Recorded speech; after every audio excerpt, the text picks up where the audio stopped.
Looking to take your 3D prints or cosplay to the next level? Let me shed some light on how you can add some cool features and a cool touch to every single one of your builds and projects. It's on today's video, so come check it out.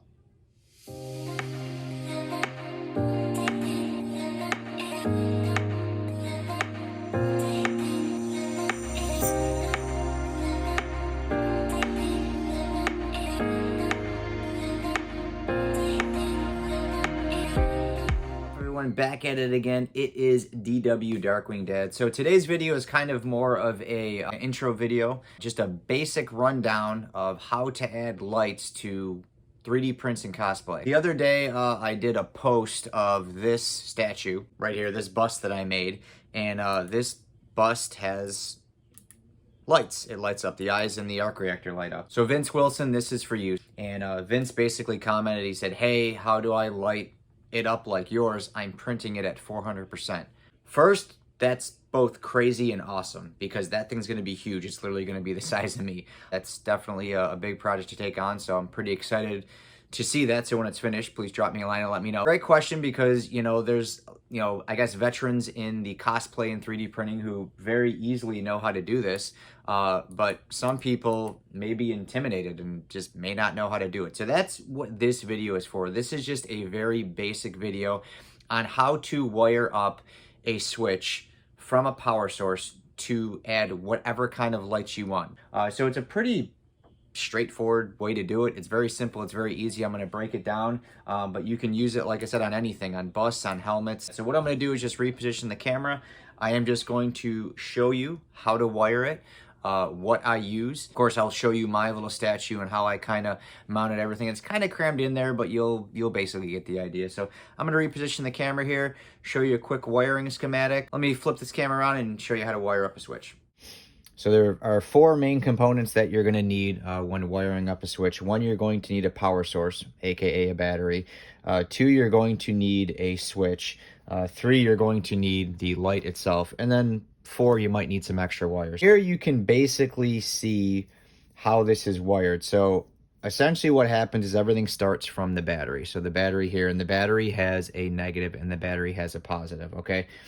So I'll disconnect all this and we'll do this all together real quick, okay? So we're starting from scratch. We've got our battery, we've got our switch, we've got our light, okay? So batteries have positive and negative, okay? Put that on here. We got our positive here, we got our negative here.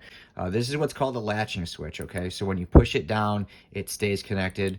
When you release it, it disconnects, basically. So think of it as basically when you're pushing the switch, it latches down and holds on, and then when you push it again, it delatches. So that connection, when the switch is off, it's not touching. When you push it and it latches down, it's touching, current goes through, and it goes to the light. So what we want to do is the positive coming off of the battery, we want to wire to one side of the switch, okay? So for hindsight, we'll go red to red, okay? So we're going to take red and twist this together. Now, obviously, if you are doing this in a suit or in a statue or anything like that, I would highly recommend using some solder, getting a soldering iron and soldering it, or heat shrink, or something like liquid tape, something that's going to hold it together. You can even just use electrical tape if you want. I always like soldering mine, and I'm a big fan of using liquid tape.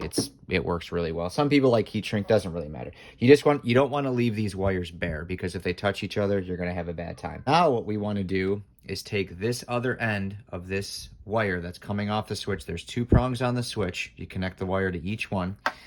Okay, this wire is going to come off here, and it's going to go to the positive lead on your LED. Like I said, for the time being, we're just going to twist those together. If you're putting them in something, make sure you cap them off, tape them, do whatever, okay? All that's leaving us with is the negative on the battery and the negative on the LED. Now, I will say that depending on where you get your LEDs from, you'll want to basically test your LED before you hook it up. I've ordered some LEDs from China, and the black wire was actually positive and the colored wire was negative. Not the case in this LED that was purchased in the great US of A. So this is a purple LED. I don't know how well you can see it. This purple wire is the positive. So that's going to the positive lead coming off the switch. And then obviously black is negative. Black is 99.999% of the time always negative unless you're buying LEDs from China. So the negative off of the LED just goes right to the battery. You don't need to switch switch for that. That's just your constant connection that goes right to the battery. So negative off the battery, right to the LED. The positive off the battery is going to go to one side of the switch, and then the other side of the switch wire is going to go to the LED. So once that's all wired up, you push this, and boom, the LED turns on. And that's all you have to do. You release the switch, it shuts off. Very simple. So if you're doing something like a bust that has lights in it, I did basically the same thing. I took this exact battery minus this casing, because the casing, it was actually too big to fit in there. So what I did is I actually just took my wire and just soldered it on the end of each battery and just wrapped electrical tape on there, and then just put it up here. You can see it's the same exact switch as I have here, a latching switch. So all I did was I put that battery up there, I wired it the same exact way, just kind of combined all of the positive and negatives together. And then when I push that switch, boom, it lights up. Now, obviously, I used two different LEDs, blue for the arc reactor, white for the eyes, but it came out really cool. So there's a very small cavity in here, so you know, like I said, this case wouldn't fit. So you can do the solder and tape method on a battery. I just kind of crammed everything in there, put that switch in, hot glued it in place. It's pretty much all you have to do.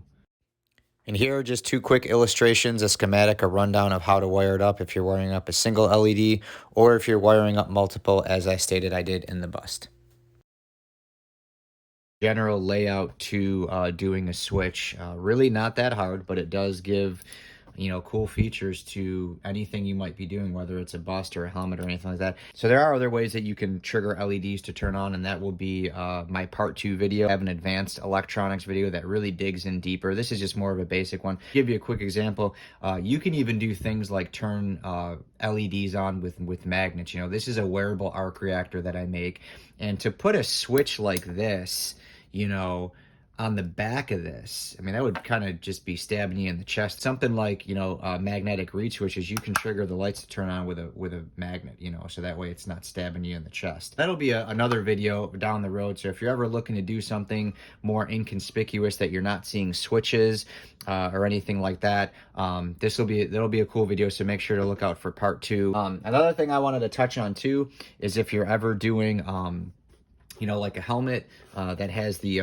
light up eyes. I know a lot of people snag these power packs here, and these have the switches built into them.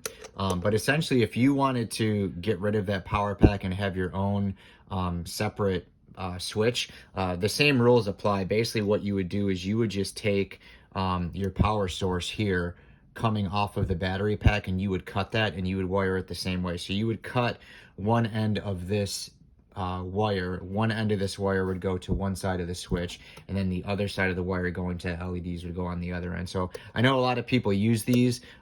You don't need to have it that way. Do it with a switch or with a magnet or something like that. You can do it that way. So just a quick tip, that will probably be in my advanced video too. I don't want to throw too much at you. The idea of this was, 1, to help out Mr. Vince Wilson, but 2, just to kind of give you a rough breakdown of just how to wire electronics to a switch, because that's what most people do, is just wire them to a small switch where they can remotely turn on and off. That's exactly what this will do here. Negative to negative, power coming off the battery is going to go to one side of the switch. Another lead of this switch is going to go to the LED. You push it, boom, it turns on, and you're good to go. All right, well, that's pretty much it, guys. That is the video. That is as simple as it gets, just how to wire up a switch, little electronics 101. So if you are looking to add, like I said, that custom touch to maybe a bust or a helmet or, you know, cosplay, anything like that, nice little tutorial breaks it down. Really all you need is your battery, your switch, your lights, and maybe a little bit of extra wire, and maybe some solder and some electrical tape and stuff like that. Like I said, a cool way to add a custom touch to your 3D prints or your cosplay. I will leave links of all the products that I use, so if you are looking to step your game up and make your prints and your cosplay look even cooler, you can go ahead and get those. Light up your projects all you want. Let me know what you think of the video. Leave me a comment. If you have any questions, feel free to leave me a comment. I will be sure to answer back. If you enjoyed this video, give me a thumbs up. If you are a subscriber to the channel, thank you so much. I will continue to pump out videos like this that will help you in all your builds. If you're looking to, like I said, step your game up and have a little bit more sleeker installs, or maybe widen your range of how you install things, be on the lookout for that video. Should have it up in the next couple weeks, along with some of my other builds. Boba Fett Part 2, that's done. I'm editing it right now. I've got some video coming up on my suit build. That's still happening. So I do have a lot more videos coming up. So if you're not a subscriber and you're interested in seeing any of that stuff, 3D printing, DIY, cosplay, Marvel, Star Wars, all that stuff, go ahead and click that subscribe button. Lots of stuff on deck, lots of stuff in the future, so make sure you click that subscribe button and stick around. That's it for now, guys. I'm wrapping up. I'm going to go finish my Boba Fett helmet. Again, thank you so much for watching. Let me know what you think. Drop me a comment, leave me a thumbs up, and until next time, DW out. Later.